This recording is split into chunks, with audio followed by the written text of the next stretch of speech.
America में एक बार फिर गन कल्चर का मामला सुर्खियों में है। अमेरिका में गन कल्चर से होने वाली मौतों पर गंभीरता जताते हुए पहली बार असॉल्ट राइफल्स पर प्रतिबंध लगाने के लिए हाउस ऑफ रिप्रेजेंटेटिव में एक बिल पास किया गया है। अमेरिका के निचले सदन में पास हुए इस बिल को कानून बनाने के लिए उच्च सदन में पास होना जरूरी होगा। अमेरिका में 4 जुलाई के फ्रीडम डे परेड के दौरान गोलीबारी में कम से कम 6 लोगों की मौत हो गई और 30 लोग घायल हुए थे। इसके बाद से गन कल्चर पर प्रतिबंध लगाने की मांग तेज हुई थी।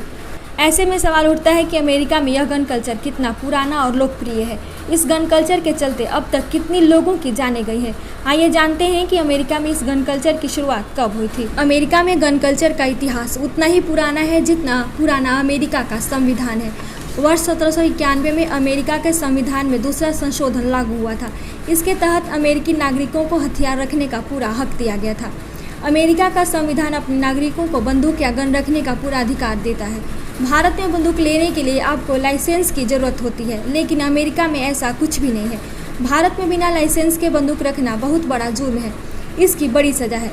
अमेरिका में दशकों तक गन कल्चर से लाखों लोगों ने अपनी जानें गंवाई।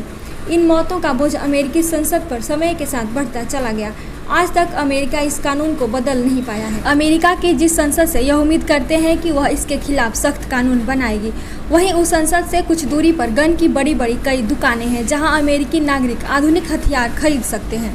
19वीं शताब्दी तक अमेरिका को यह समझ आ गया था कि देश में बंदूक कल्चर कभी शांति स्थापित नहीं होने देगा, लेकिन कुछ नेताओं के दबाव के चलते कभी भी इसके खिलाफ कोई सख्त कानून नहीं बन पाया। आज अमेरिका में गन से औसतन 100 लोग रोज़ मारे जाते हैं। पिछले 50 वर्षों में अकेले अमेरिका में 14 लाख लोग बंदूक से होने वाली हिंसा में मारे जा चुके हैं। अमेरिका में बंदूक की संस्कृति उस जमाने से है जब वहाँ ब्रिटिश सरकार का राज हुआ करता था। तब अमेरिका में कोई सुरक्षा एजेंसी नहीं थी। लोगों को अपनी और परिवार की सुरक्षा खुद करनी होती थी। यह वह देश है जहां पुलिस नहीं थी, इसीलिए लोगों से कहा गया कि आप अपने हथियार खरीद लीजिए और अपनी सुरक्षा स्वयं करिए। इसीलिए उन्हें हथियार रखने की आज़ादी मिली। 2019 की एक रिपोर्ट के मुताबिक पूरे अमेरिका में 63,000 से ज़्यादा लाइसेंस गन डीलर हैं, जिन्होंने अमेरिकी नागरिकों को 80,000 करोड़ रुपए से ज़्यादा की बंदूकें बेची थी। यह भारत के इस वर्ष के स्वास्थ्य बजट से काफ़ी ज़्यादा था। इससे इस बात का अंदाज़ा लगाया जा सकता है कि अमेरिका में गन कल्चर कितना लोकप्रिय है। वहाँ के कई अमेरिकी राष्ट्रपतियों ने इसे खूब बढ़ावा दिया। हालांकि अब यह अमेरिकी सरकार के लिए चिंता का विषय है।